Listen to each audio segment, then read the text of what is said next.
Strip down. Now. 3 words, barked like orders, delivered with the kind of confidence that comes from men who've never been told no. Elena Voss stood in the converted warehouse they called Building 7, surrounded by 3 contractors who thought a fake badge meant real power. They didn't know her name, didn't know her rank, didn't know that the quiet woman in the analyst uniform had spent 23 years turning silence into a weapon. They thought they were about to humiliate another female soldier.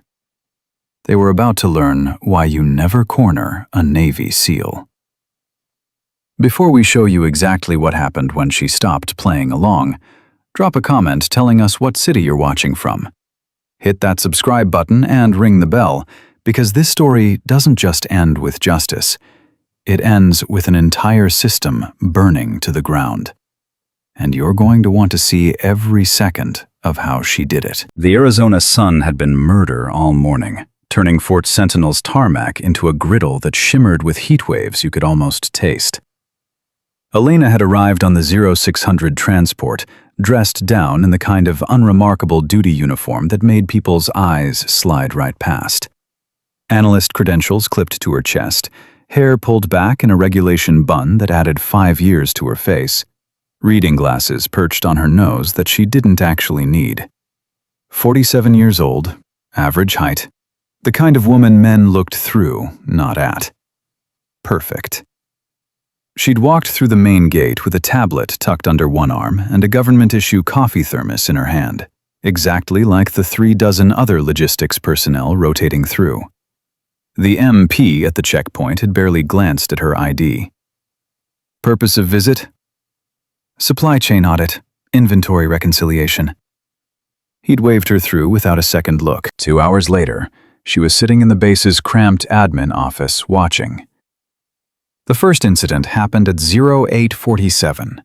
A young soldier, specialist rank, maybe 23 years old, had been pulled aside by 2 Titan security contractors near the motor pool. Elena had looked up from her laptop just as the girl's face shifted from confusion to fear. "Ma'am, we need you to come with us." The girl had glanced around, looking for a superior officer, someone with actual military authority. Found no one. "Why? I'm scheduled for compliance screening, random selection. Won't take long if you cooperate." The way he'd said cooperate made Elena's jaw tighten. But she didn't move, didn't interfere, just watched as they walked the girl toward a side building, her shoulders hunched, her stride shortening with every step. Patterns. She was here to document patterns. The office clerk, a staff sergeant named Morrison, had noticed Elena watching. "Don't worry about that. Titan handles routine security checks, keeps our MPs free for real work." "How often do they do random screenings?" Morrison had shrugged. "Couple times a week. More if there's been any inventory discrepancies. They're pretty thorough." "I'm sure they are." By noon, Elena had mapped the entire operation. Titan Security Group held contracts at Fort Sentinel for perimeter security, inventory control, personnel screening, and what they called compliance enforcement.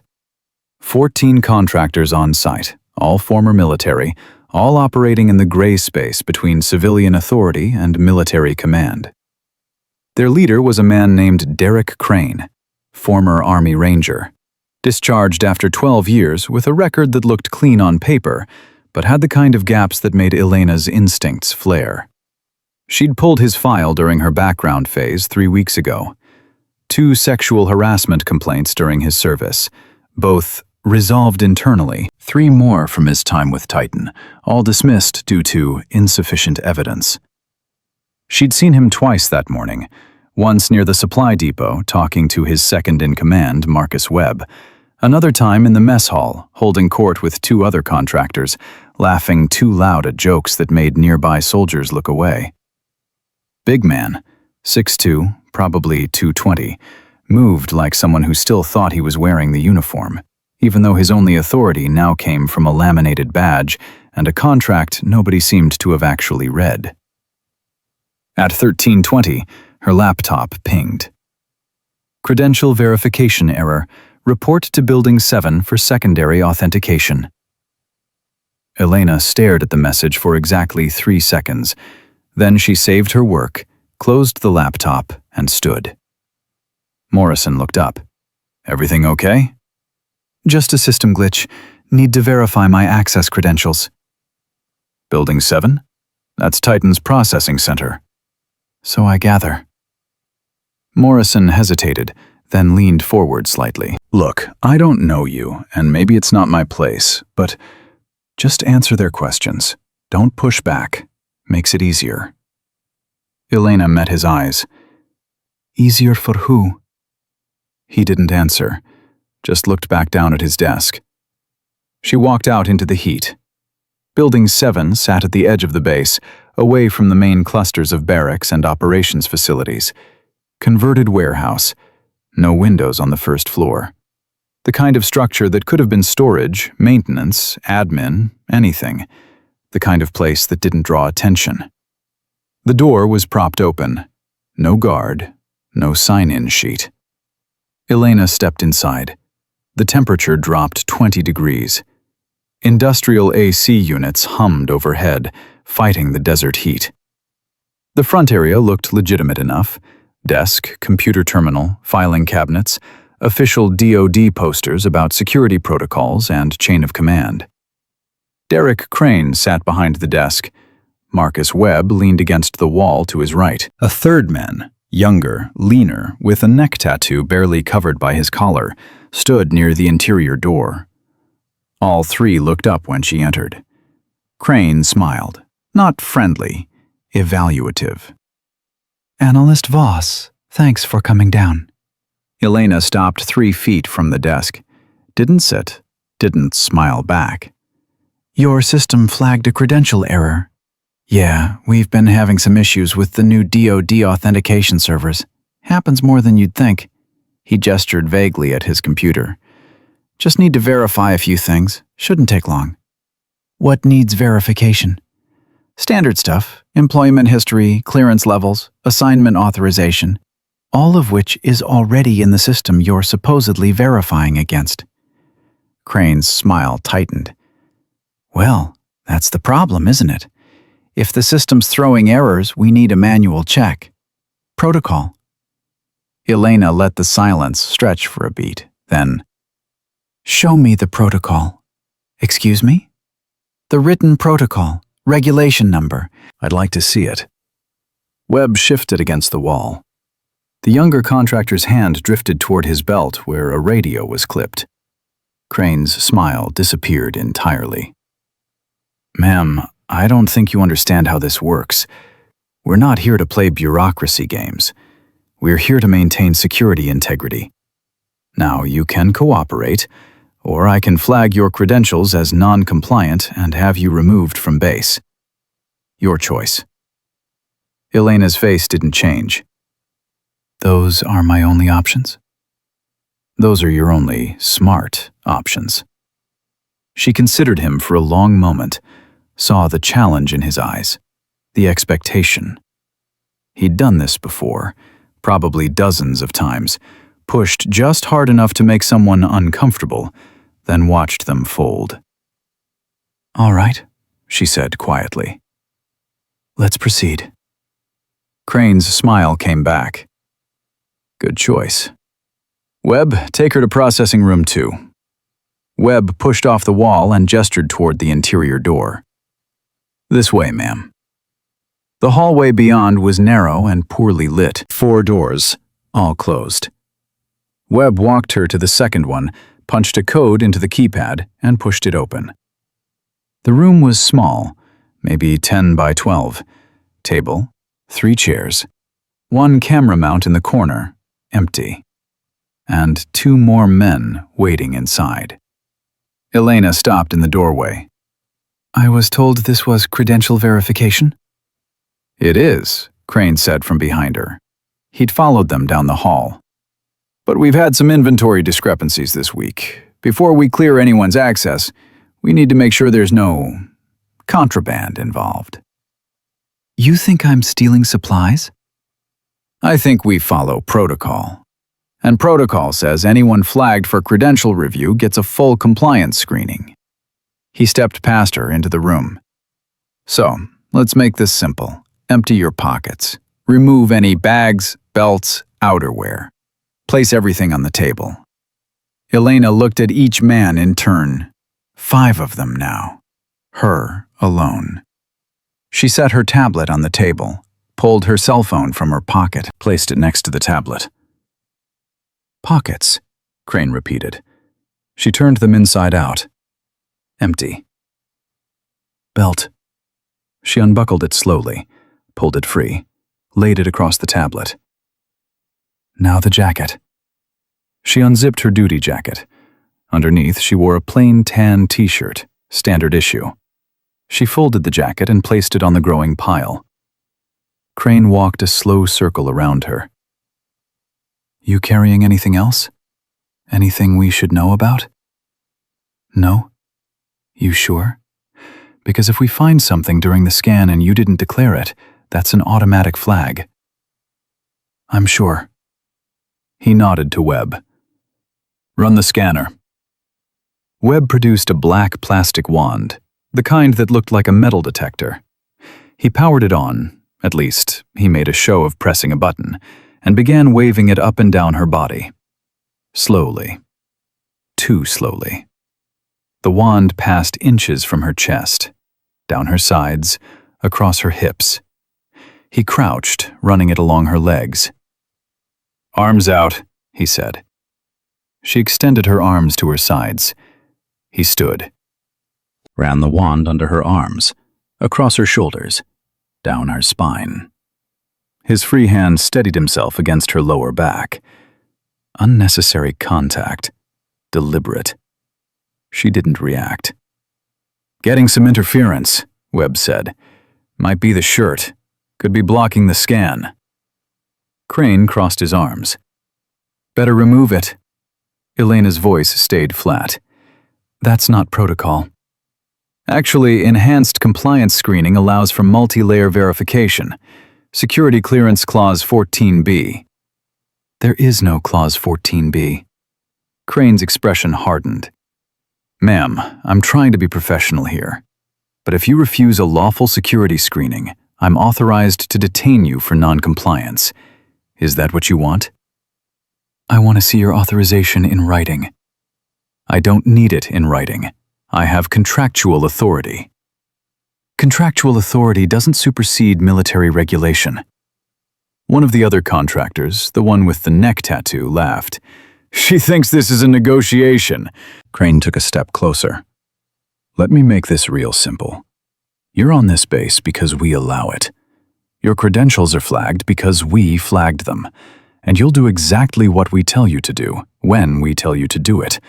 Or you'll be on the next transport out of here with a non-compliance report that'll follow you for the rest of your career. Now, he pointed at her shirt. Remove it, or we'll remove it for you. The room went very still. Elena looked at him, not at his face, at the space just behind his eyes, where fear lives. Say that again, she said softly. What? What you just said. Say it again. Clearly. Crane's jaw worked. Then he leaned forward, voice dropping into something meant to intimidate. Do as told. 3 words. The same 3 words he'd used on how many other women in rooms just like this one. Elena took a slow breath. Okay. She reached for the hem of her shirt. Crane's smile returned. Webb shifted his weight, watching. The other contractors edged closer. And then she stopped. Her hand didn't lift the fabric. It pressed flat against her abdomen, just above the waistband. A single tap. Silent. Invisible. Deliberate. Beneath her fingers, a pressure sensor activated. Embedded in the fabric itself, sewn into the lining with threads finer than human hair. It sent a pulse, encrypted, compressed, untraceable to anyone without Tier 1 military clearance. Straight to a satellite relay hovering 22,000 miles overhead, and from there, directly into the NCIS Emergency Response System. Timestamp, 13:47 hours. Location, Fort Sentinel, Building 7, Room 2. Code, Omega Red. Federal assault in progress. Officer under duress. Response protocol, immediate. The entire sequence took 1/10 of a second. Elena's eyes never left Crane's face. "Before I proceed," she said, voice still calm, still measured, "I need you to confirm something for me." Crane frowned. "Confirm what?" "That you're ordering me to remove clothing during a security screening, without written authorization, without legal counsel, without a female witness present, while being recorded." "There's no recording. Are you certain?" Something in her tone made him pause, just for a heartbeat. But then Webb laughed.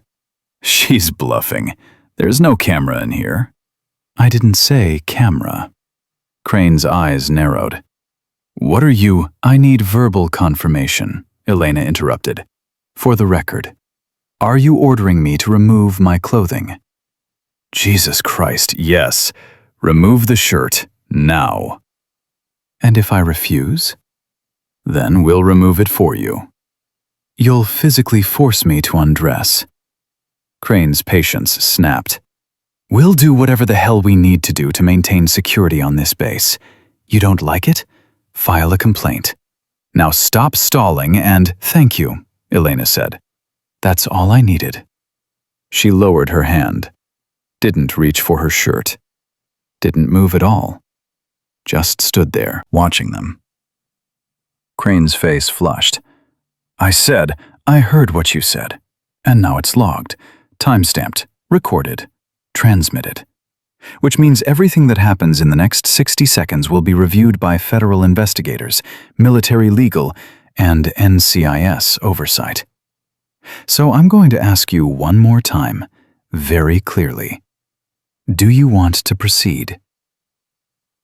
The room temperature seemed to drop.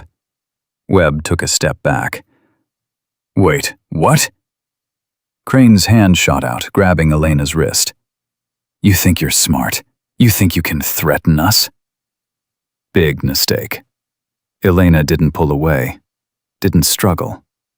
She rotated her wrist inward, a movement so small and precise that Crane didn't register it until his own grip became the leverage point. Her hand twisted, her elbow dropped, and suddenly his wrist was bent backward at an angle that sent white-hot pain shooting up his arm. He gasped, tried to pull back. She followed the motion, stepped inside his reach. Her other hand came up, not a punch, just a flat palm pressed against the cluster of nerves just below his collarbone. Pressure. Specific. Surgical. His knees buckled. Webb lunged forward. "Hey!" Elena's foot swept backward, catching his shin mid-stride. He stumbled. She released Crane, pivoted, and drove her elbow into the soft spot beneath Webb's ribs. Not hard enough to break anything, just hard enough to remind his lungs they needed permission to work. He went down. The contractor with the neck tattoo reached for his radio. Elena crossed the distance between them in 2 steps, caught his wrist before his fingers found the button. Twisted, applied pressure to the nerve cluster at the base of his thumb. He dropped the radio. She kicked it under the table. The other 2 contractors, the ones who'd been standing near the door, started forward. Elena didn't wait. She grabbed the nearest chair, swung it in a short arc that wasn't meant to hit anyone, just to create space. They both jerked backward, and then she stopped, stood in the center of the room. 5 men on the ground or backing away, her breathing steady, her expression unchanged. "Here's what's going to happen," she said quietly. "You're going to stay exactly where you are. You're not going to move. You're not going to call for backup. You're going to wait." Crane coughed, trying to get air back into his chest. "Wait for what?" "For the people I actually work for to arrive." Webb pushed himself up on one elbow. "You're insane. You just assaulted 5 security contractors. You're finished." Elena reached into her pocket, slowly, deliberately, pulled out a black leather wallet, flipped it open. Inside, a badge. Not analyst credentials, not contractor authorization. A gold shield with an eagle perched above crossed anchors, and below it, in sharp, embossed letters, Commander, Elena Voss, Naval Special Warfare Command, SEAL Tier 1, Evaluation Division. Crane's face went white. "Oh, God," someone whispered. Elena's voice didn't rise. Didn't need to. "I've been embedded at this facility for 16 hours. In that time, I've documented 4 separate incidents of contractor intimidation, 2 cases of falsified security protocols, and 1 attempted sexual assault. This room is equipped with 3 concealed recording devices. Everything you've said and done has been transmitted to NCIS in real time. A federal response team is already airborne. ETA, 11 minutes. She paused. "You were right about one thing, though. I am finished. Finished gathering evidence. Finished watching you prey on soldiers who didn't have the clearance to fight back. Finished being patient." Webb tried to stand. "We didn't know. You didn't ask. That's the problem. You saw a woman, middle-aged, quiet, and you assumed she was weak." She walked to the door, opened it, looked back. "For the record, I've been a Navy SEAL for 23 years. I've logged more combat deployments than all of you combined. I hold black belts in 3 martial disciplines, and I've spent the last 8 months investigating Titan Security Group's operations across 9 military installations." Her eyes moved from face to face. "So, when I tell you to stay exactly where you are and wait for federal custody, it's not a suggestion. It's not a negotiation. It's a direct order from a superior officer. Do you understand?" No one spoke. "I asked if you understand." Crane's voice came out hoarse. "Yes, ma'am." "Good." She stepped into the hallway and walked toward the sound of distant helicopters already beginning to cut through the desert sky. The rotors hit the air before most of the base even knew something was wrong. 2 UH-60 Blackhawks, unmarked except for small federal identification numbers stenciled near the tail. They didn't request clearance, didn't circle for approach, just dropped straight down onto the landing pad behind Building 7 like they'd done it 100 times before. Because they had. Elena stood in the admin corridor, phone pressed to her ear, watching through the narrow window as 12 NCIS agents in tactical gear poured out of the first helicopter. The second bird stayed hot, rotors spinning, ready for immediate extraction if needed. "Subjects are contained in Processing Room 2, she said into the phone. 5 contractors, all ambulatory. No firearms visible, but I haven't cleared them yet." The voice on the other end was clipped, professional. Special Agent Marcus Chen, NCIS Regional Director. "Medical status? Minor defensive injuries, nothing requiring transport. Your status? Clean. Good. Stay on comms. We're coming to you." The line clicked off. Elena pocketed the phone and turned back toward the hallway. Through the walls, she could hear voices rising in Building 7. Confusion. Panic. Someone shouting about jurisdictional authority. She walked back to Room 2, opened the door. All 5 men were exactly where she'd left them. Crane sat against the wall, cradling his wrist. Webb was on his knees, still trying to breathe normally. The others stood frozen near the table, eyes wide. "Federal agents are on site," Elena said. "You'll be taken into custody within the next 3 minutes. If you have anything you want to say for the record before that happens, now's the time." Crane's head snapped up. This is insane. We were following protocol, routine screening. You assaulted us. Interesting theory. Let's test it. Elena pulled a small tablet from inside her jacket, tapped the screen twice. Footage appeared. Clear, high definition, audio perfectly synced. Crane's voice. Remove the shirt. Now. Her voice. And if I refuse? His voice. Then we'll remove it for you. She stopped the playback. Would you like to hear more? I have 17 minutes of footage. Every word, every touch. Time-stamped and backed up to 3 separate secure servers. Webb's face had gone gray. You can't use that. We didn't consent to being recorded. You're operating in a federal facility under contract to the Department of Defense. Consent isn't required, especially when investigating felony assault. The contractor with the neck tattoo took a step toward her. You set us up. No, I gave you every opportunity to follow actual protocol. You chose intimidation instead. That's not entrapment. That's documentation. Footsteps echoed in the hallway. Heavy, fast, military cadence. The door burst open. 4 NCIS agents entered, weapons drawn but lowered, scanning the room with professional efficiency. Behind them, Special Agent Chen stepped through.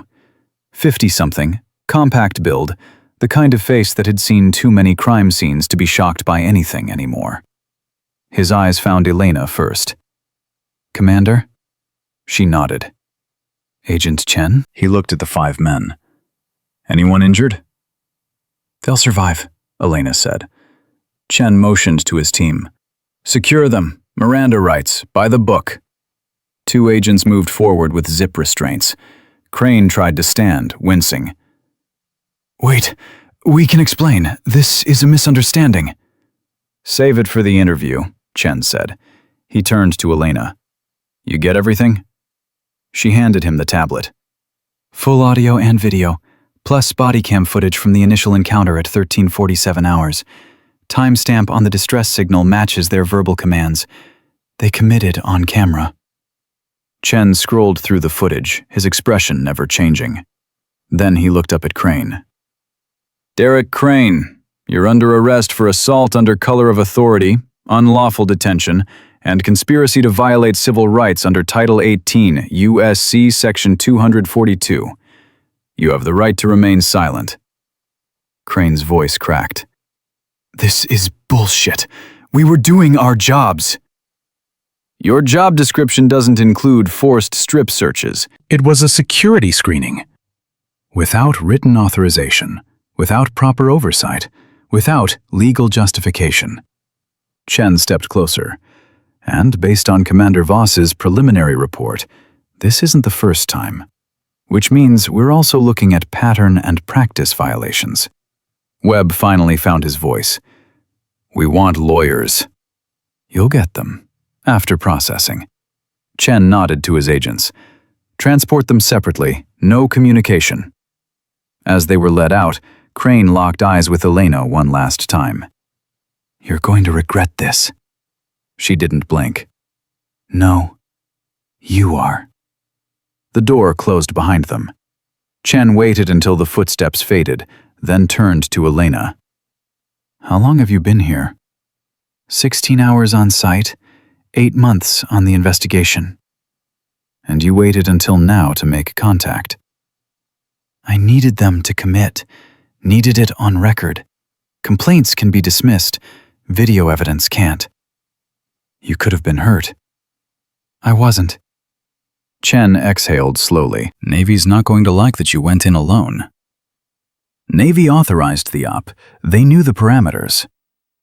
Did they know you were going to let it escalate to physical contact? Elena's jaw tightened. I controlled every second of that encounter. They never touched skin, never got close enough to do real harm. I gave them just enough rope, then I cut it. And if they'd called your bluff? If they'd actually tried to force you? Then I would have put all 5 of them in the hospital instead of on the floor. She paused. But they didn't. Because men like that don't want a real fight. They want submission. The second I showed resistance, their whole script fell apart. Chen studied her for a moment, then nodded. All right, I need your full statement. Everything from when you arrived on base to when you activated the distress signal. You'll have it within the hour. Good, because this doesn't stop with 5 contractors. He pulled out his own tablet, swiped through several screens, and turned it toward her. While you were playing bait, my team executed simultaneous raids at 3 other Titan security locations: Fort Carson, Naval Station Norfolk, Camp Pendleton. Elena's eyes widened slightly. You hit them all at once. Couldn't risk word getting out. Needed to secure evidence before they had time to destroy files. He swiped again. We've got 19 contractors in custody so far, seized 47 computers, hundreds of personnel files, and enough falsified documentation to bury their entire corporate structure. How many victims? Chen's expression darkened. Preliminary count? 63 women across 4 installations.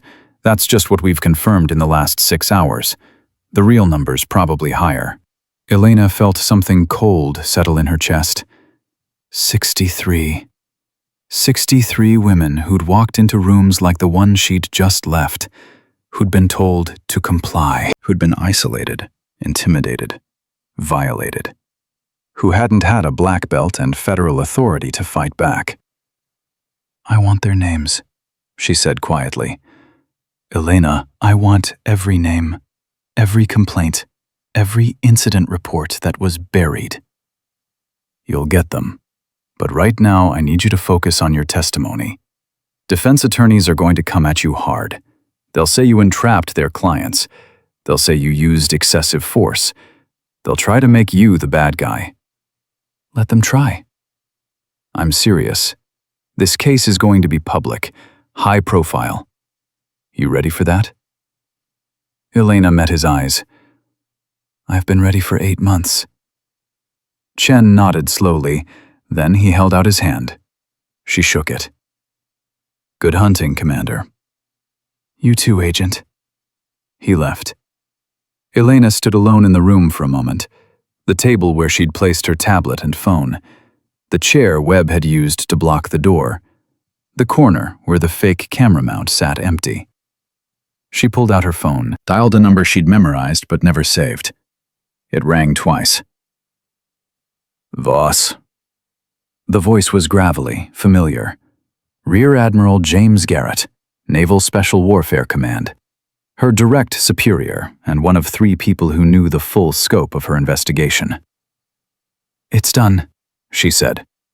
Chen's team already reported in. You okay? Fine.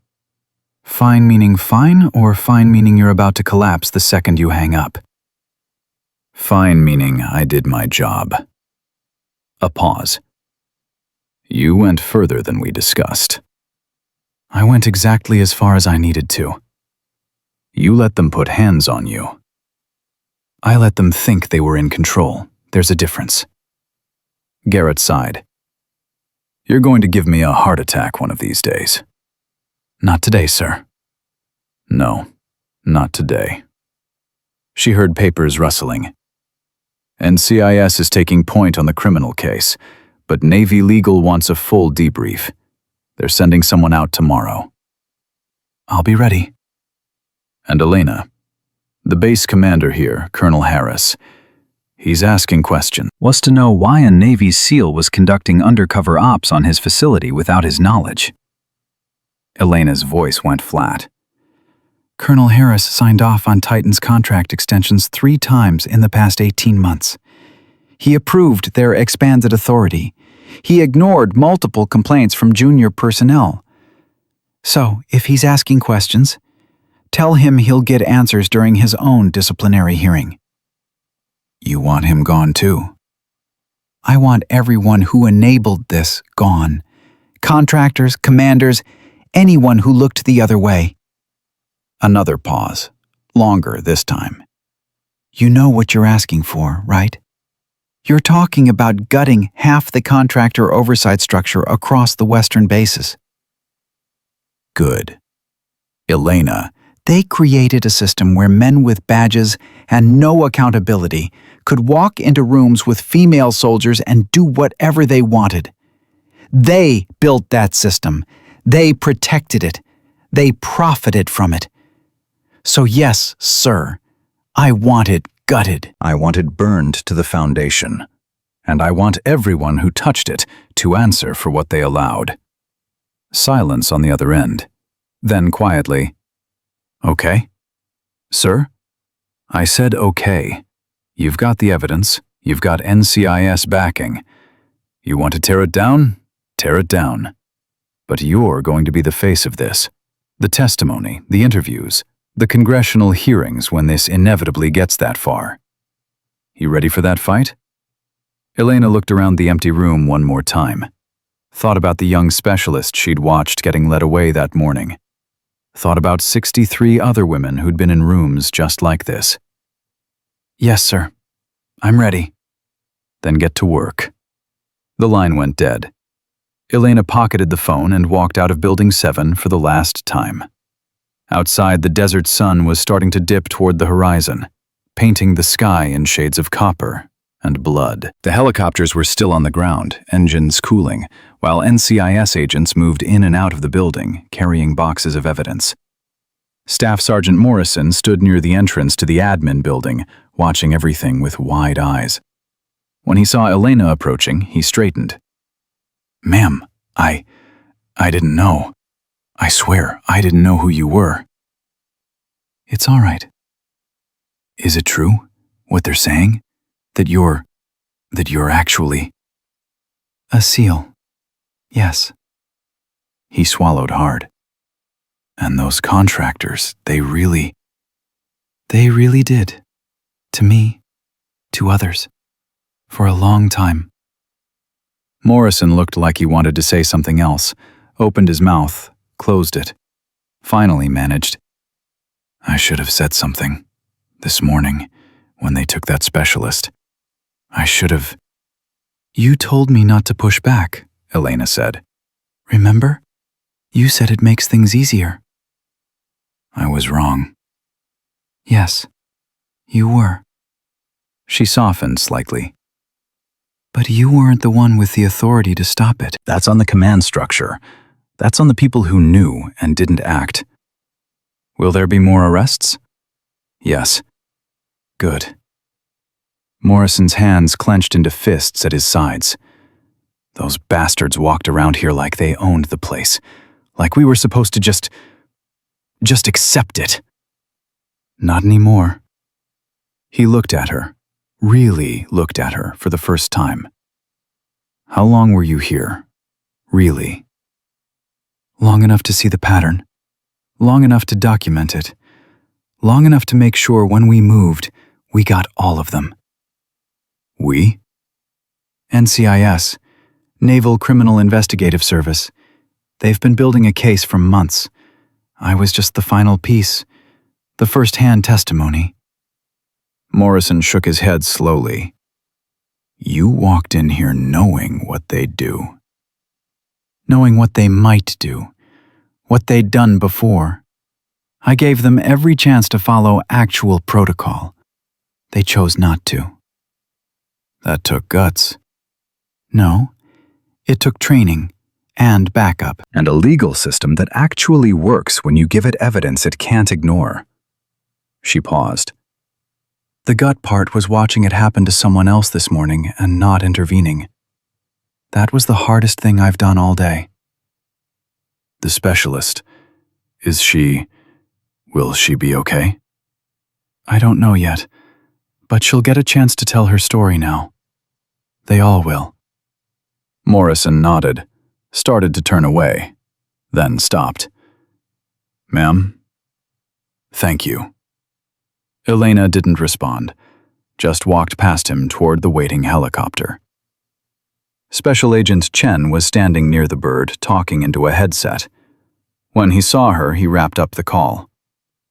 "Base commander's requesting a meeting," he said. "Tell him I'm not available." He's insisting, says he has authority over all personnel on this installation. He had authority. Past tense. As of 1347 hours, this facility is under federal investigation. His authority is suspended pending review. Chen grinned. I already told him that. Just wanted to see if you'd say the same thing. How'd he take it? About as well as you'd expect. Lot of shouting about chain of command and overreach. Then his legal counsel pulled him aside and explained what Title 18 violations look like. He got real quiet after that. Good. We're transporting the contractors to the Federal Detention Center in Phoenix. You want to ride along? Elena shook her head. I need to stay here. Interview the specialist who was pulled in this morning. See if there are others who'll talk now that Titan's been removed. You think they will? I think fear works as long as the threat is present. Remove the threat, people start finding their voices. Chen nodded. I'll have 2 agents stay behind for witness protection. Anyone who wants to give a statement will have immediate support. What about retaliation? There are still Titan contractors at other bases. Not for long. Pentagon's reviewing all their contracts. By end of week, I expect complete suspension of operations. By end of month, full termination. And the executives? Already lawyered up, but we've got financial records showing they knew. Internal emails discussing complaint management. Bonus structures tied to reduced incident reports. Chen's expression hardened. They built a system to suppress victims and reward predators. That's RICO territory. Racketeering. Conspiracy. We are going to nail them on every charge we can stack. Elena felt a grim satisfaction settle in her chest. How long until trial? 18 months, maybe 2 years. Federal courts move slow. I'll wait. Yeah. Chen looked at her carefully. I know you will. Question is, what are you going to do between now and then? What do you mean? I mean, you just burned your cover across the entire contractor network. You can't go undercover again. Your face is about to be all over federal filings. So, what's next for Commander Elena Voss? She hadn't thought that far ahead, hadn't let herself think past this moment. But now, standing in the cooling desert air with the evidence secured and the arrests made, reality settled in. She was 47 years old, 23 years of service, multiple combat deployments, more classified operations than she could count. And now she was about to become the public face of the largest military contractor corruption case in a decade. I don't know, she admitted.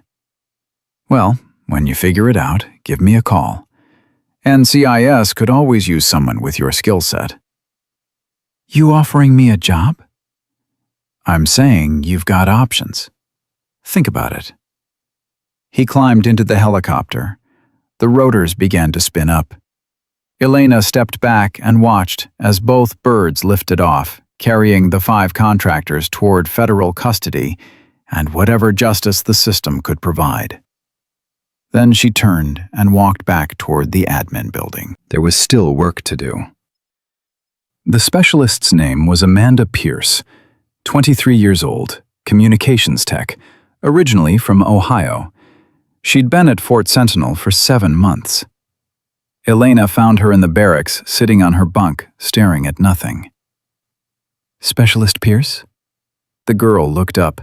Her eyes were red. I'm Commander Voss. I was hoping we could talk. Amanda's gaze dropped. I already told the investigators everything. I know. I read your statement. I'm not here for that. Elena sat down on the opposite bunk. I'm here because I saw what happened this morning when they took you to Building 7. Amanda's shoulders tensed. I didn't intervene, Elena continued, and I need you to understand why. You don't owe me an explanation. Yes, I do. Elena leaned forward. I've been investigating Titan security for 8 months, documenting patterns, building a case. But I needed proof that would hold up in federal court. Eyewitness testimony isn't enough. Video evidence from multiple incidents. That's what makes convictions stick. Amanda looked up slowly. So, you watched them take me because you needed them to do it again. I watched them take you because I knew if I stopped it, they'd just wait and do it to someone else. Someone who wouldn't be protected. Someone who might not survive it. Elena's voice softened. I'm not asking you to forgive me. I'm telling you that what happened to you mattered. It was the pattern we needed to prove. And because you went through it, because you survived it, 63 other women are going to get a chance at justice. Tears started down Amanda's face. They said if I told anyone, they'd flag me for psychiatric review. Said I'd lose my security clearance. They lied. I know that now. Did they? Elena hesitated. Did they hurt you? They tried. Amanda's voice was barely a whisper. But I fought back. Got loud. Started screaming. They panicked and let me go. Told me it was a drill. That I'd failed the composure test. Elena's jaw tightened. You didn't fail anything. You defended yourself.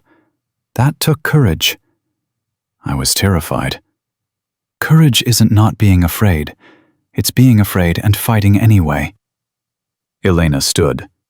The contractors who did this are in federal custody. Their authority is revoked. They can't touch you. They can't touch anyone here anymore. Amanda wiped her eyes. What happens now?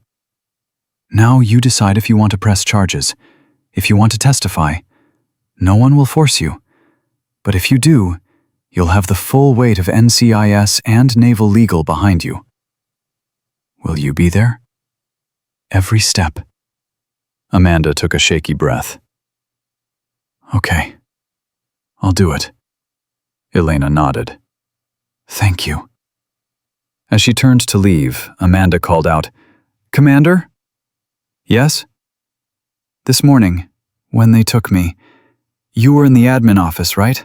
Watching? Yes. I saw you, just for a second, and I remember thinking, why isn't she helping me? Amanda's voice cracked. But now I get it. You were helping me. Just not the way I expected. Elena didn't trust herself to speak, just nodded, and walked out before the girl could see the guilt on her face. Because the truth was harder than that. The truth was that sometimes doing the right thing meant watching someone suffer so you could stop the system that created the suffering. And Elena had made that choice 63 times over the past 8 months. She'd do it again if she had to. But that didn't mean it didn't cost her something every single time. The sun had set by the time Elena made it back to the temporary office NCIS had set up in the communications building. 3 agents worked at laptops, processing evidence, cross-referencing files, building the framework of what would become the largest military contractor prosecution in recent history. Special Agent Chen looked up when she entered. Pierce give a statement? She will, tomorrow, after she's had time to process. Good. He gestured to an empty chair. Sit. We need to talk about something. Elena sat. What is it? Chen pulled up a file on his screen, turned it so she could see. While you were with Pierce, we got a call from the base legal office. Colonel Harris wants to invoke command privilege, says any investigation into contractor operations requires his approval first. He's stalling. Oh, he's doing more than that. Chen scrolled down. He's claiming that your presence on this base constitutes an unauthorized intelligence operation. Says Navy overstepped its jurisdiction. He's demanding that all evidence collected today be sealed pending a review by the base inspector general. Elena felt her blood pressure spike. The IG reports to him. Exactly. So he's trying to bury it. He's trying. Won't work, but he's trying. Chen leaned back. Problem is, he's got friends. 2-star general at Western Command who's already making calls, talking about inter-service cooperation and proper channels. Meaning what? Meaning there's pressure coming down to slow walk this. Give people time to cover their tracks. Let the story die before it goes public. That's not happening. I know, but we need to move faster than they do. Chen pulled up another file. Harris signed off on 73 contractor requisitions in the past 18 months, authorized expanded authority for Titan personnel, approved budget increases, all of it documented, all of it showing he knew exactly what kind of operation they were running. You're building a case against him, too. Damn right I am. But here's the problem. If we arrest a sitting base commander without airtight justification, it becomes a political fight. And political fights take time. Time we don't have. Elena understood immediately. You need something bigger, something he can't explain away. I need something that proves he wasn't just negligent. I need proof he was complicit. Give me access to his files. Chen raised an eyebrow. His files are protected under command authority. Then get a warrant. That takes 48 hours minimum. By then, anything incriminating will be gone. Elena stood. How long do I have? For what? Before someone notices I'm in his office. Chen stared at her. You can't be serious. You said we need to move fast. I'm moving. Elena, if you get caught accessing classified command files without authorization, that's a court-martial. Doesn't matter what you find. I won't get caught. How can you possibly? Because I've broken into more secure facilities than this in 6 different countries. A base commander's office is amateur hour. She headed for the door. Keep your phone on. If I find anything, you'll need to move immediately. Commander Voss, I am ordering you to stand down. She paused, looked back. With respect, Agent Chen, you don't have command authority over me.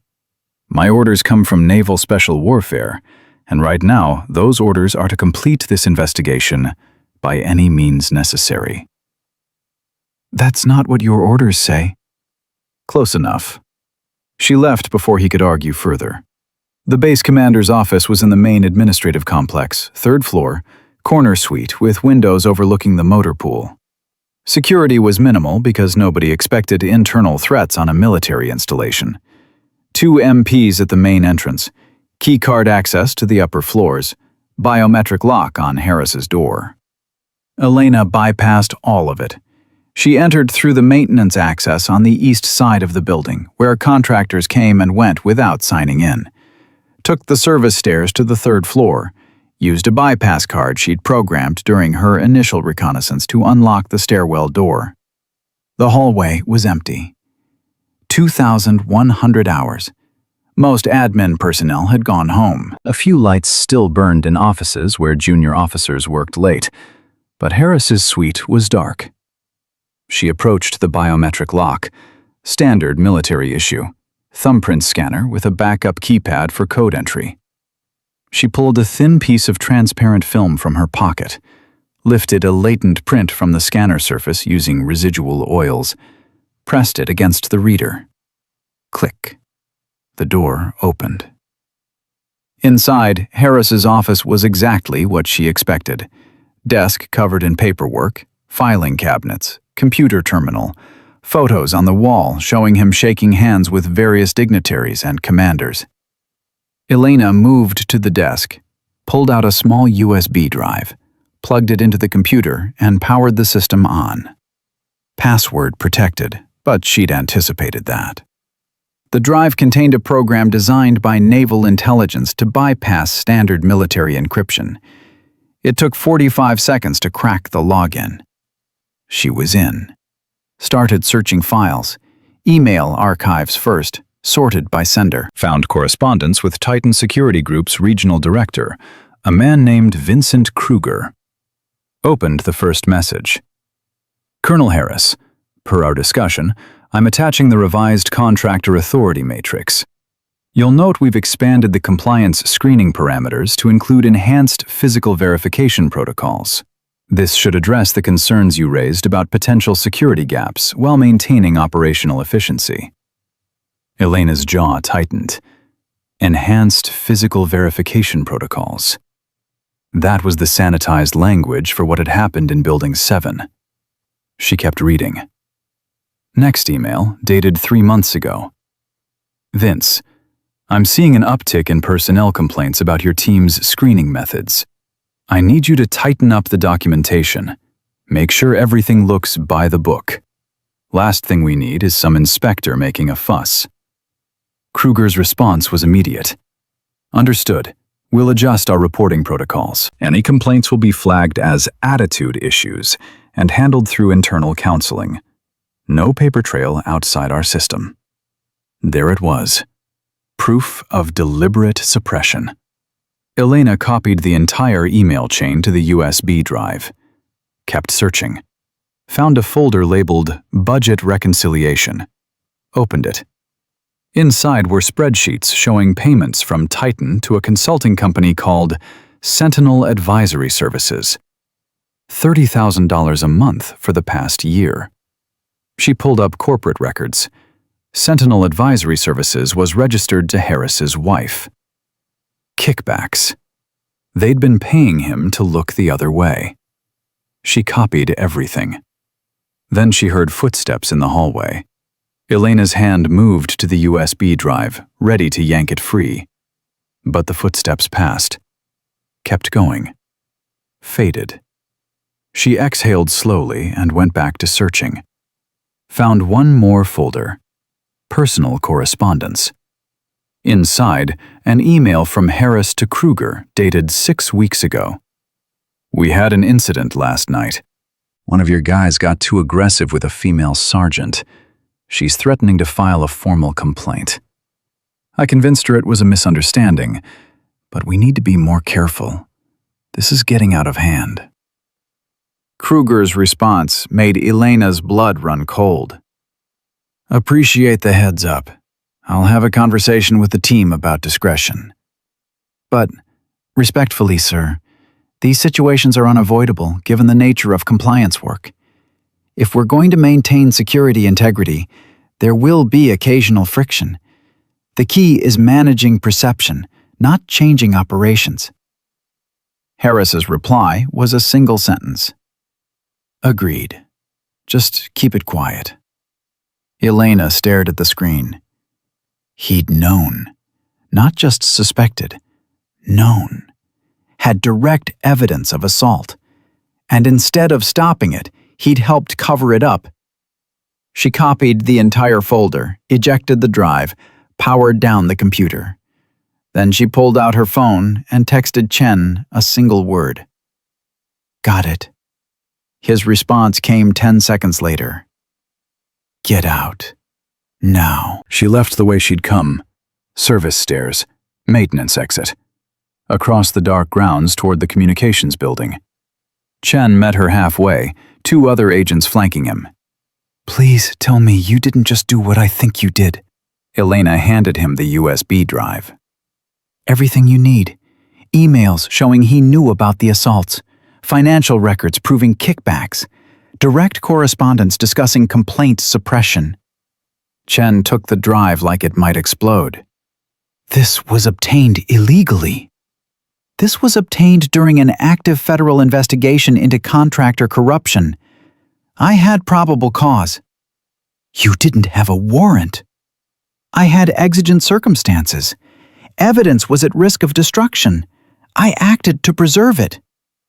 That's a hell of a legal argument. It'll hold up. Trust me. Chen looked at the drive, then at her. If this goes sideways, I'm throwing you under the bus. Understood. He pocketed the drive.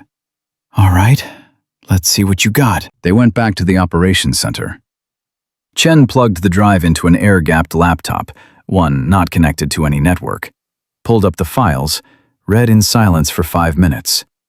Then he looked up at Elena with something close to awe. You just ended his career. I just gave you the evidence to end it. The rest is up to you. Chen turned to one of the other agents. Get the U.S. attorney on the phone. I don't care what time it is. Tell her we need an emergency arrest warrant for Colonel Martin Harris. Charges are conspiracy to violate civil rights, accepting bribes, obstruction of justice, and anything else she can stack on there. The agent grabbed a phone. Chen looked back at Elena. This is going to get ugly. You know that, right? Harris has powerful friends. They're going to come after you, question your methods, your credentials. They'll try to make you the story instead of what he did. Let them. I'm serious. This isn't just about taking down some contractors anymore. You're talking about arresting a full-bird colonel. The optics alone. The optics are that a base commander took bribes to enable sexual assault. That's the story. That's the only story that matters. Chen nodded slowly. Okay. But you need to be ready for what comes next, because once we arrest Harris, this goes nuclear. Every news outlet in the country is going to want a piece of this, and they're going to want you. I don't do interviews. You might not have a choice. Someone has to be the face of this investigation. Someone credible.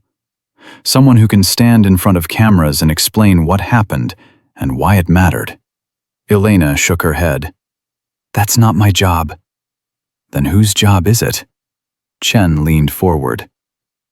You're the one who went undercover. You're the one who documented the abuse. You're the one who put yourself in that room and let them come at you so we could get it on camera. If you don't tell this story, someone else will, and they'll get it wrong. I'm not a spokesperson. No, you're a witness, and witnesses testify. The phone rang. Chen answered, listened, then covered the receiver. U.S. Attorney's Office. They want to know if we can guarantee the evidence is admissible.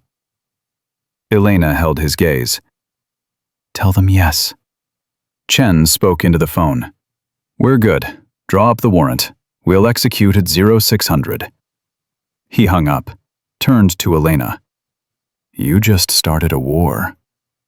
Good, she said. It's about time. The arrest happened at dawn. 8 federal agents and 4 military police officers surrounding Harris's base housing unit. Chen knocked 3 times, loud and official. Harris answered in his bathrobe, coffee mug in hand. Saw the agents, saw the weapons, saw Chen holding up the arrest warrant.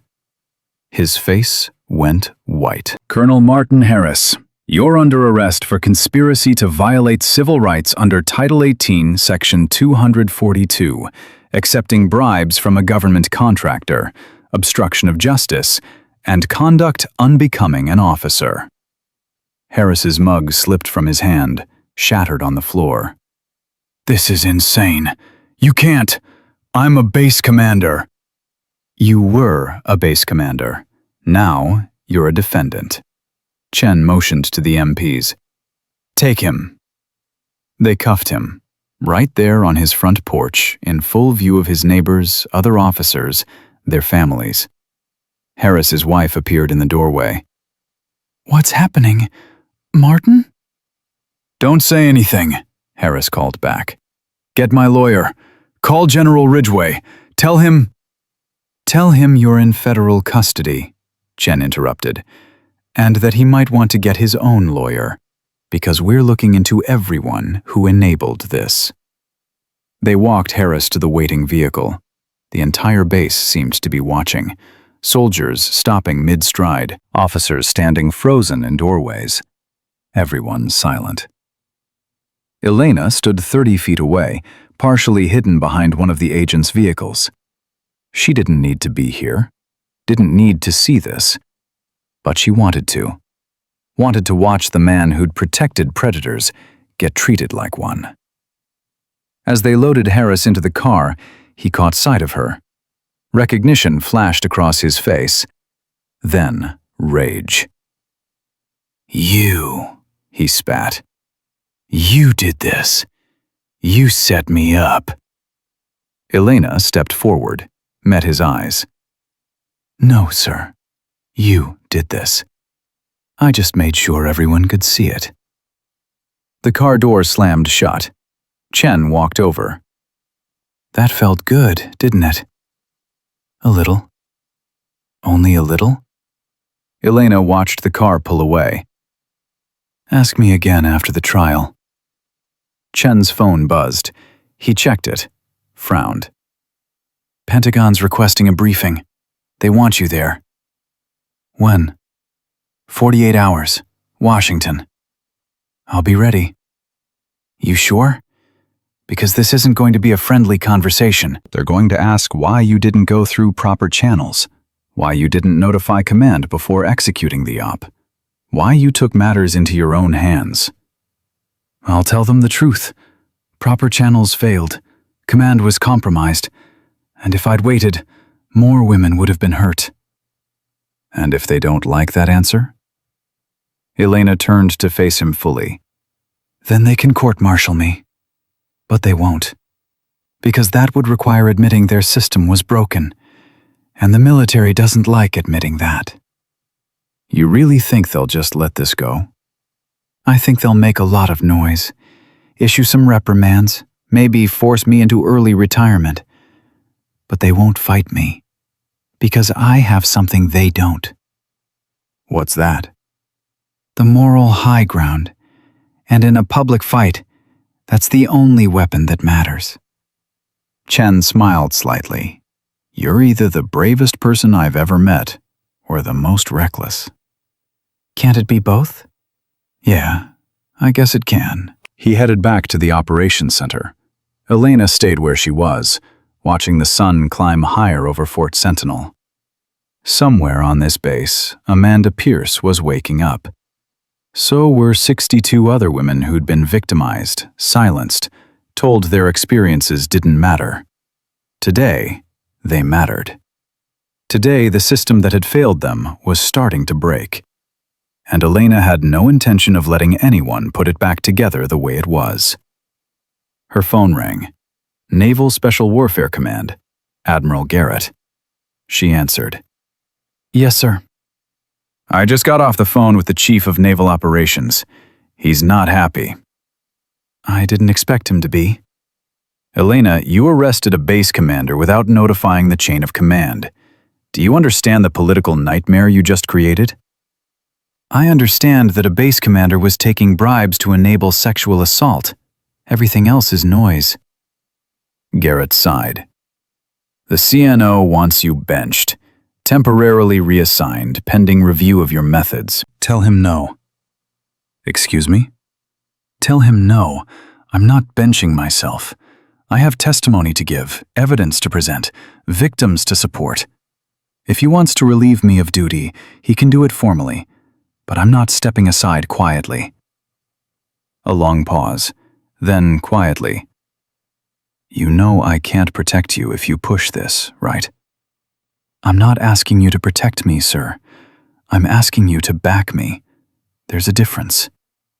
Another pause. All right. I'll tell him you're staying active. But Elena, be smart about this. Pick your battles. You can't fight everyone. I'm not fighting everyone, just the ones who deserve it. She hung up, stood there for a moment, feeling the weight of what was coming. The hearings, the testimony, the public scrutiny. But underneath that weight was something else, something she hadn't felt in a long time. Hope. Because for the first time in 8 months, she wasn't watching abuse happen from the shadows. She was standing in the light, forcing everyone else to look at it too. And that made all the difference. The Pentagon briefing room was smaller than Elena expected. 10 chairs around a polished table. No windows, just fluorescent lights and the kind of acoustic paneling that made every word feel like it was being recorded for posterity. Which it probably was. Elena sat across from 3 admirals, 2 generals, and a civilian she didn't recognize but whose presence screamed Department of Justice. They'd been grilling her for 40 minutes. Same questions, different phrasing, trying to find a crack in her story. Admiral Hendricks, a man with silver hair and the kind of face that had forgotten how to smile decades ago, leaned forward. Commander Voss, let me make sure I understand your timeline. You arrived at Fort Sentinel at 0600. By 1347, you had activated an emergency distress signal that triggered a federal response. That's less than 8 hours. Yes, sir. And in those 8 hours, you made the determination that an immediate intervention was necessary. I made that determination 8 months ago. Fort Sentinel was the final confirmation. But you didn't notify Base Command. Base Command was compromised. Colonel Harris was receiving payments from Titan Security, which you discovered by illegally accessing his computer files. Elena didn't blink. Which I discovered during an investigation into contractor corruption that had probable cause to examine financial relationships between base leadership and private entities. General Morrison, Army, 2 stars, jumped in. Probable cause requires a warrant, Commander. Exigent circumstances override warrant requirements when evidence is at imminent risk of destruction. And you determined that risk existed how exactly? Because the moment NCIS arrested the 5 contractors, anyone involved in the cover-up would start destroying evidence. I had a 3-hour window. Maybe less. I used it. Hendricks's jaw tightened. You took a significant risk. If those files had been encrypted beyond your capacity to access, if you'd been caught, if the evidence had been ruled inadmissible, this entire investigation could have collapsed. But it didn't. That's not the point. With respect, sir, that's exactly the point. Elena met his eyes. You can question my methods all you want, but 63 women were being systematically abused by contractors operating under the protection of Base Command. Someone had to stop it. I did, and I'd do it again. The civilian spoke for the first time. Commander, I'm Sarah Fielding, Deputy Assistant Attorney General. I want to be very clear about something. The evidence you obtained from Colonel Harris's computer is now the cornerstone of our prosecution. If a defense attorney successfully argues it was illegally obtained, we lose the case. All of it. Every single charge. The evidence will hold. How can you be certain? Because I documented every step. Photographed the door locks to show they were standard issue, not maximum security. Recorded timestamps showing the narrow window for evidence preservation. Established that Harris had already demonstrated consciousness of guilt by attempting to invoke command privilege earlier that day. Elena leaned forward slightly. Any competent federal prosecutor can argue exigent circumstances, and based on what I've seen of your team, you're better than competent. Fielding's expression didn't change, but something flickered in her eyes. Respect, maybe, or calculation. Walk me through the moment you activated the distress signal, she said. What specifically triggered it? Elena took a breath. This was the part they'd been circling around for the entire briefing.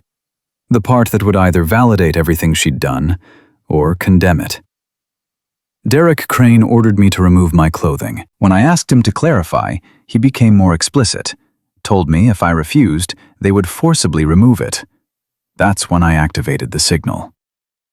Before any physical contact occurred. Yes. Why not wait?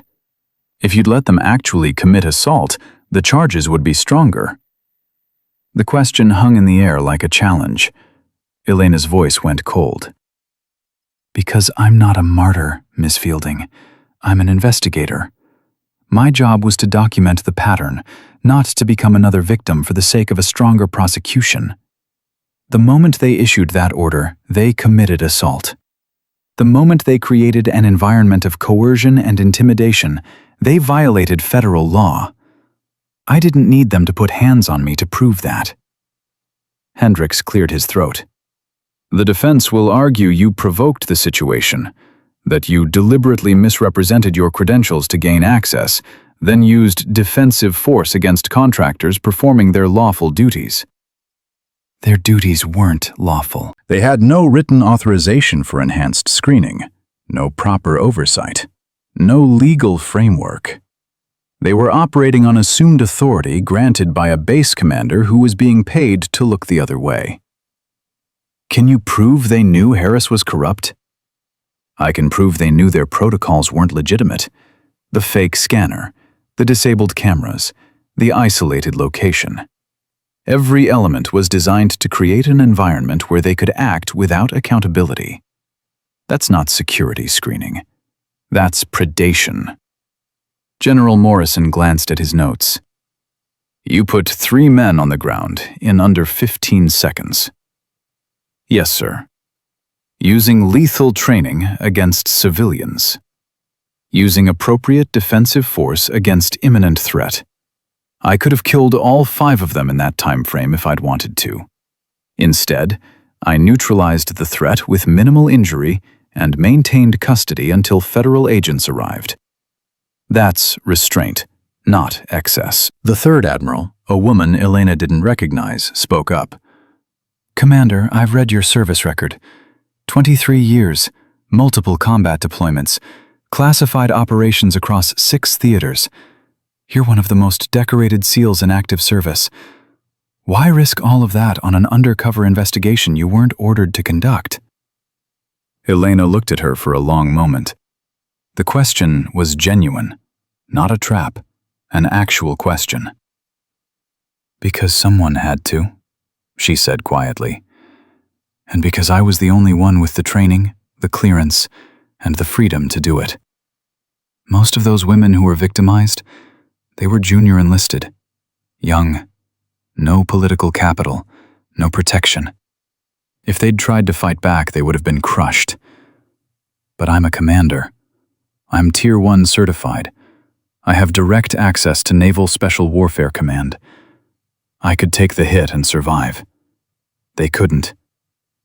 So I did. The female admiral nodded slowly.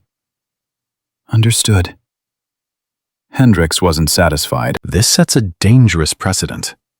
If we allow individual commanders to conduct rogue investigations based on personal conviction, we undermine the entire chain of command structure. This wasn't rogue, Elena shot back. I was authorized by Admiral Garrett under SOCOM oversight. I operated within the legal boundaries of Tier 1 evaluation protocols, and every action I took was documented and justified. The only people who undermined chain of command were the contractors who assumed authority they didn't have, and the base commander who sold his integrity for $30,000 a month. Fielding tapped her pen against her notepad. Commander, let me ask you something off the record. Nothing in this room is off the record. Fair point. Let me rephrase. Hypothetically, if you'd waited for proper warrants, gone through official channels, requested base commander cooperation, how long would this investigation have taken? Elena didn't hesitate. 2 years minimum, probably more. Long enough for evidence to disappear, long enough for victims to be transferred, intimidated, or silenced. Long enough for the system to protect itself. And how many more women would have been victimized in that time? Dozens. Fielding closed her notepad. Then I think we have our answer. Hendricks stiffened. Counselor, you can't seriously be endorsing. I'm endorsing results, Fielding interrupted. Commander Voss handed us a prosecutable case with documented evidence, credible witnesses, and a clear pattern of criminal behavior. She did, in 8 months, what a traditional investigation would have taken years to accomplish. And she did it without getting anyone killed, without creating an international incident, and without violating anyone's constitutional rights. From a legal standpoint, that's a win. From a command standpoint, You have a public relations nightmare brewing. Every news outlet in the country is going to run this story. Female Navy SEAL exposes contractor abuse ring. You can either get ahead of it and support her, or you can fight her and look like you're protecting the system that enabled the abuse. Your choice. The room went silent. Hendricks stared at Fielding, then at Elena, then at the notes in front of him. Finally, he said, "What do you need from us, Commander?" Elena hadn't expected the question. "Sir?" "You've built the case. Now you need institutional support to see it through. What do you need?" "Protection for the witnesses. Some of them are still on active duty. They're scared of retaliation." "Done. What else?" "Full access to Titan's personnel files across all installations. We've confirmed 63 victims, but I think there are more. I want to find them." "You'll have it. What else?" Elena paused, then said something she'd been holding back. "I want to testify, publicly, at the trial." I want those women to see that someone with rank and authority is willing to stand up and say what happened to them was wrong. I want them to know they weren't invisible. Hendricks considered her for a long moment. "You understand what that means? The media attention, the scrutiny. Defense attorneys will try to destroy your credibility." "Let them try." He nodded. "All right. You'll testify, but you'll do it properly. Navy Legal will prep you. You'll have support counsel, and you'll follow their guidance on what to say and what to avoid. As long as I get to tell the truth." "The truth is all we want, Commander." The briefing ended 20 minutes later. Elena walked out feeling like she'd just survived a firefight. Chen was waiting in the hallway. "How'd it go?" "Better than expected. They're backing the investigation." "All of them?" "Enough of them. The rest don't have a choice." Chen grinned. "You just pulled off the impossible." "You know that, right?" "I didn't pull off anything. I just did my job. Your job was to evaluate security protocols. You took down an entire contractor network and the base commander. Because that's what the job required." They walked toward the exit. Outside, Washington was cold and gray. Elena pulled her jacket tighter. Chen handed her a folder. "Travel orders. You're heading back to Fort Sentinel tomorrow. NCIS wants you to personally interview every potential witness. Get their statements on record before trial." "How many are we talking about?" "Right now, 47 confirmed, but we think there are at least 20 more who haven't come forward yet." Elena opened the folder. Names, ranks, assignment dates. Each one representing a woman who'd been hurt and told it didn't matter. "I'll talk to all of them," she said. "It's going to take weeks. I don't care. They deserve to be heard." Chen nodded. "You're a good person, Elena. I hope you know that."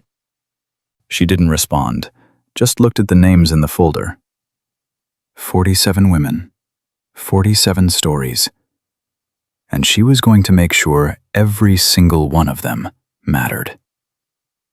The flight back to Arizona gave her time to think, time to process what was coming. The trial wouldn't start for months, but the investigation was accelerating. NCIS had raided Titan Security's corporate headquarters, seized financial records, identified shell companies used to funnel kickback payments to base commanders at 6 different installations. The conspiracy was bigger than anyone had realized. Elena's phone buzzed, text from Admiral Garrett. "CNN is running a story tonight. Thought you should know." She turned on her phone's browser, searched for her name. The headline hit her like a punch to the gut. "Female Navy SEAL exposes military contractor abuse ring. They thought I was weak. They were wrong." Below it, a photo. Her service photo from 10 years ago. Younger, hair darker, eyes harder. The article outlined the basics. Undercover investigation. 63 victims, federal arrests, base commander charged with corruption. And then, buried in the third paragraph, a quote from an anonymous source. Commander Voss is a hero. She did what the system refused to do. She protected us when no one else would. Elena stared at the screen. Someone had talked to the press. One of the victims, maybe, or an NCIS agent, or just someone who wanted the story out there. She didn't know whether to be angry or relieved. Her phone rang. Unknown number. She answered. Voss? Commander, this is Rachel Morrison from CNN. I'm working on a follow-up piece about your investigation. Do you have time for a few questions? No comment. I understand you're not authorized to discuss an ongoing investigation, but I'd like to give you a chance to respond to some of the criticism that's emerging from military leadership circles. There are unnamed sources claiming your methods were reckless and that you violated protocol. Elena's grip tightened on the phone. Ms. Morrison, I'm going to say this once. I followed every legal and ethical guideline available to me. I documented my actions. I protected witnesses. And I stopped a criminal enterprise that had been operating unchecked for years.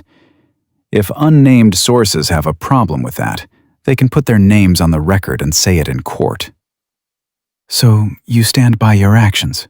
Absolutely. And you believe the evidence you gathered will hold up at trial? I know it will. There was a pause. Then Morrison said, For what it's worth, Commander, I've spoken to 3 of the victims, off the record. They all said the same thing. That you saved them. That you gave them hope when they had none. Elena's throat tightened. Then tell their stories, not mine. I plan to. But your story matters too. You proved that the system can be changed when someone has the courage to fight for it. The call ended. Elena looked out the window at the clouds below. Somewhere down there, 47 women were waiting to tell their stories. Waiting to be heard. Waiting for justice. And she was going to make sure they got it. Even if it meant burning down every broken system that had failed them. Even if it meant standing alone against the weight of institutional inertia. Even if it cost her everything she'd spent 23 years building. Because some things mattered more than careers. Some things mattered more than protocol.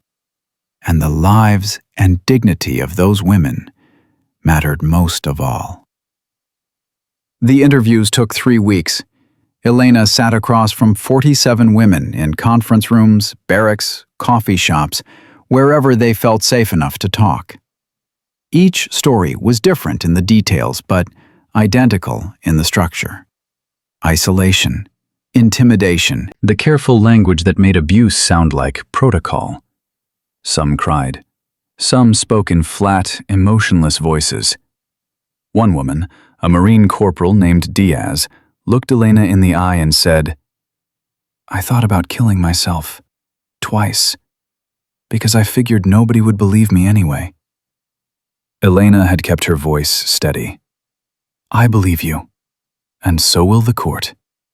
Diaz had nodded, then broken down completely. By the end of the 3rd week, Elena had 68 witness statements. Not 47. 68.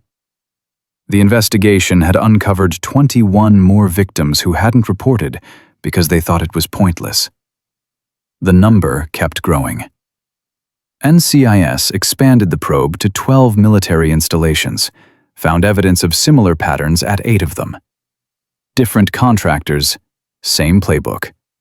Isolated rooms, fake protocols. Men with badges and no accountability. The scope of it made Elena sick. She was back at Fort Sentinel, finishing the last interview, when Chen called. We got him. Elena pressed the phone tighter to her ear. Got who? Vincent Kruger, Titan Security's regional director. FBI picked him up at his home in Virginia an hour ago. He tried to run, Made it about 30 feet before they tackled him in his driveway. What are the charges? Everything. Racketeering, conspiracy, wire fraud, witness tampering. The U.S. Attorney's Office is throwing the entire federal criminal code at him. Chen paused. And he's already talking. Elena sat forward. What's he saying? That Titan's CEO, Richard Vance, personally designed the contractor authority protocols, told regional directors to push the boundaries of what base commanders would tolerate, said if anyone complained, they should handle it internally and keep it quiet. That's conspiracy at the executive level. Exactly.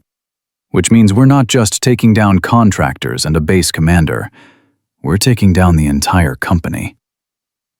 Elena felt something uncoil in her chest. Relief, maybe. Or vindication. When does Kruger testify? Grand jury's being convened next week. He's agreed to full cooperation in exchange for a reduced sentence. We're talking 20 years down to 8 if he delivers. And if he doesn't deliver? Then he spends the rest of his life in federal prison. He knows the math. Elena leaned back in her chair. What about Vance? Arrested this morning. No bail. He's considered a flight risk. Trial's set for 6 months from now. 6 months. It felt like forever and no time at all. Chen, I need to ask you something. What happens if we lose? Silence on the other end. Then, quietly, we won't. But if we do, if a jury decides the evidence isn't enough, or the defense successfully argues entrapment, or some technicality gets the whole thing thrown out, what happens to those women? They'll still have their voices. They'll still have their stories. That's not enough. I know. But it's what we can promise them. Chen's voice softened. Elena, you've done everything right. You built an airtight case. You documented every step. You gave those women a platform they never had before. Whatever happens at trial, that matters. It only matters if they get justice. They already have justice. They have NCIS. They have a federal prosecution team that's going to fight like hell for them. That's more than most victims ever get. Elena wanted to argue, wanted to say it wasn't enough, but she knew he was right. Sometimes the fight itself was the victory. All right, she said. Keep me posted. Will do. And Elena, take a break. You've been running non-stop for 9 months. You're going to burn out. I'll rest when it's over. She hung up, sat in the quiet office for a long moment. Then her phone rang again. Different number. Local area code. She answered. Voss? Commander, this is Captain Julia Reeves. I'm the new base commander at Fort Sentinel. Elena sat up straighter. Ma'am? I wanted to reach out personally. I know you've been conducting witness interviews on my installation, and I wanted to make sure you had everything you needed. I appreciate that, Captain. I also wanted to apologize. Elena frowned. For what? For what happened here. Under my predecessor's watch. I've been reviewing the files, and it's clear that Colonel Harris failed in his most basic duty to protect the personnel under his command. That's unacceptable. And I want you to know that it won't happen again. What changes are you implementing? All contractor security screenings now require written authorization from me personally. All compliance rooms have been equipped with functioning cameras and audio recording. Female personnel are entitled to request a same-gender witness for any screening process. And I've established a direct reporting system where anyone can file a complaint anonymously, and it goes straight to my office. Elena felt something loosen in her chest. That's good. It's the minimum. I've also initiated a culture review, talking to every soldier on this base about their experiences, their concerns, what they need to feel safe. It's going to take time, but I'm committed to rebuilding trust. Thank you, Captain. No, thank you. What you did took extraordinary courage. You could have walked away, filed a report and let someone else handle it. But you didn't. You put yourself in harm's way to protect people you'd never met. That's leadership. Elena didn't know what to say. Reeves continued. I also wanted to let you know that Specialist Pierce has requested a transfer. She's being reassigned to a communications unit in Colorado. Fresh start. I approved it immediately. How is she doing? Better. She's in counseling, getting the support she needs. She told me to tell you something if I spoke with you. What's that? That you saved her life. Not just in that room, but after. By making sure she knew she mattered. Elena's throat tightened. She did the hard part. She survived. We both know survival isn't the same as living. You gave her a chance to do both. They talked for a few more minutes about logistics and timelines. Then Reeves said something that caught Elena off guard. Commander, when this is over, when the trials are done, I'd like to invite you back to Fort Sentinel. Not for an investigation, for a ceremony. I want to recognize what you did, publicly, so everyone on this base knows what real leadership looks like. That's not necessary. Yes, it is. These soldiers need to see that the system can work, that someone in authority will fight for them. You proved that. Let me make sure they remember it. Elena hesitated, then said, All right. When the time comes, I'll be there. Thank you, Commander. The call ended. Elena sat in the silence, processing.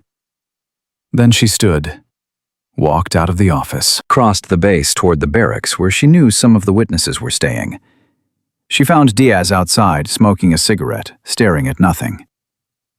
You okay? Elena asked. Diaz looked up. Yeah, just thinking. About what? About the trial. About having to stand up in court and say everything out loud, in front of strangers, in front of them. You don't have to testify if you don't want to. Your written statement is enough. But it's not, is it? Not really. If I want them to actually face consequences, I have to show up, have to look them in the eye and say what they did. Elena leaned against the wall next to her. It's going to be hard. Defense attorneys are going to try to make you doubt yourself. They'll ask invasive questions, try to make you look unreliable. I know. But here's what they can't do. They can't change what happened. They can't erase the evidence. And they can't take away the fact that you're still standing, still here, still fighting. Diaz took a long drag. You really think we'll win? I think we already have, because they operated in the dark for years, and now everyone can see them. That's not nothing. But will they go to prison? Yes, I believe they will. Diaz nodded slowly. Okay. Then I'll testify. You sure? No. But I'm doing it anyway. Elena put a hand on her shoulder. That's courage. Feels like terror. It's both. 3 months later, the trial began. Federal courthouse in Phoenix. Standing room only. Media circus outside. Every major news outlet covering the opening statements. Elena sat in the gallery, watching as the prosecution laid out their case. Charts showing the financial connections between Titan security and base commanders. Video footage from Building 7. Testimony from NCIS agents about the scope of the conspiracy. And then, one by one, the victims took the stand. Amanda Pierce went first, spoke clearly, calmly, described what happened with clinical precision. The defense attorney tried to rattle her, suggested she'd misunderstood the nature of the screening. Pierce looked him dead in the eye and said, "I understood perfectly. They wanted me scared and compliant. I refused to be either." The jury's expressions shifted. Diaz testified on day 3. Broke down twice, but kept going. Described the isolation, the intimidation, the way they'd made her feel like she had no options. "Did you report this to anyone?" the prosecutor asked. "I tried. My immediate supervisor told me to let it go, said filing a complaint would ruin my career." "What did you do?" "I stayed quiet. Until Commander Voss gave me a reason not to." The prosecutor turned to the jury. "And what reason was that?" "She proved someone with authority gave a damn." By day 7, the defense was floundering. Their strategy of blaming the victims had backfired spectacularly. The evidence was overwhelming, the testimony credible, the pattern undeniable. Ina was called to testify on day 9. She walked to the stand wearing her dress uniform, medals on her chest, rank insignia clear. She looked every inch the decorated SEAL commander she was. The prosecutor started gentle. Background questions, service record, qualifications. Then, "Commander Voss, why did you go undercover at Fort Sentinel?" "Because I had evidence of systemic abuse across multiple military installations. I needed first-hand documentation to build a prosecutable case." "You could have sent someone else." "I could have, but I was the one with the training to handle whatever I encountered. I wasn't going to ask someone else to take that risk." "What happened when you entered Building 7? Elena described everything: the fake scanner, the escalating demands, the moment Crane ordered her to strip. How did you feel in that moment? Calm, focused. I knew what I was doing and why. Were you afraid? No. I was prepared. The defense attorney, a sharp-faced man named Dalton, stood for cross-examination. "Commander Voss, isn't it true that you deliberately provoked the contractors?" "No. You went in there knowing they would react to a credential discrepancy." "I went in there knowing they had a pattern of abusing female personnel during screenings. I gave them every opportunity to follow legitimate protocol. They chose not to." "You used violence against civilians." "I used appropriate defensive force against individuals who were attempting to commit assault." "They never touched you." "They ordered me to undress under threat of forcible compliance. That's assault. I responded accordingly." Dalton tried for an hour to shake her, questioned her motives, her methods, her judgment. Elena never wavered. Finally, he said, "Commander, you destroyed the careers of 5 men based on your interpretation of their intentions." Elena leaned forward slightly. "I destroyed nothing. They destroyed their own careers the moment they decided a badge gave them permission to victimize women. I just made sure everyone could see what they'd been doing in the dark." The courtroom went silent. Dalton had no follow-up. The jury deliberated for 6 hours, came back with guilty verdicts on all counts for all defendants. Derek Crane, 15 years federal prison. Marcus Webb, 12 years. The other 3 contractors, 8 to 10 years each. Vincent Kruger, who'd testified against his co-conspirators, 8 years despite cooperation. Richard Vance, Titan Security CEO, 25 years. Colonel Martin Harris, 18 years, dishonorable discharge, loss of all benefits and pension. Elena stood outside the courthouse afterward, watching the defendants being led away in handcuffs. Chen appeared at her elbow. "Hell of a fight," he said. "It was worth it. What's next for you?" Elena looked at the crowd of reporters, the cameras, the victims standing together, crying and hugging each other. "I'm going back to work. There are other bases, other systems that need fixing.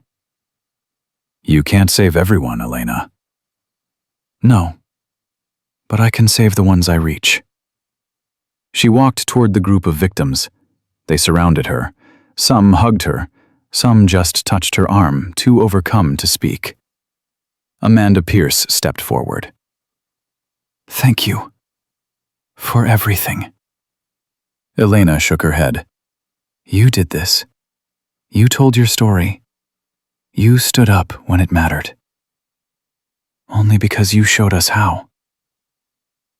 6 months later, Elena returned to Fort Sentinel for the ceremony Captain Reeves had promised. The entire base was assembled, soldiers in formation, officers in dress uniforms. A small stage set up in front of the headquarters building. Reeves stood at the podium. Today we honor Commander Elena Voss, whose courage and dedication to justice transformed not just this installation, but the entire military contractor oversight system. Because of her actions, new policies are now in place across all armed services. Policies that protect personnel, that demand accountability, that ensure what happened here never happens again. She turned to Elena. Commander, on behalf of everyone here, thank you for showing us what it means to serve with integrity. The soldiers saluted in unison. Elena saluted back. After the ceremony, she walked the base one last time, past Building 7, which had been converted into a counseling center, saw the new cameras, the new protocols, the new culture. Captain Reeves walked with her. You know what the soldiers call you now? I'm afraid to ask. The Guardian, because you stood watch when no one else would. Elena smiled slightly. They're giving me too much credit. No, they're giving you exactly what you earned. They reached the gate. Elena's transport was waiting. Before she left, Reeves said, The women you saved. Some of them are thinking about staying in, making careers out of this. Because you showed them they don't have to accept abuse as the price of service. Good. The military needs them. It needs people like you, too. Elena looked back at the base one last time, thought about all the women who'd walked through that gate not knowing if anyone would protect them. Now they knew. Now the system knew. And that changed everything. She climbed into the transport. As it pulled away, she saw soldiers watching from the barracks, the motor pool, the admin building. Some waved. Some just stood at attention. All of them understood what she'd done. Not just for the 68 victims, for every woman who would serve after them. For the culture itself. Because Elena Voss had proven something that predators and enablers had spent decades trying to obscure. That silence could be tactical, that patience could be weaponized, and that one person with courage and authority could dismantle systems that protected monsters instead of the people they were meant to serve. She'd walked into Building 7 as bait. She'd walked out as proof that the system could be forced to work when someone refused to let it fail. And in doing so, she'd made it clear to every contractor, every commander, every person who thought a badge meant immunity. Underestimate a woman at your own risk, because the quiet ones aren't always weak. Sometimes they're just watching, waiting, and building the case that will end you.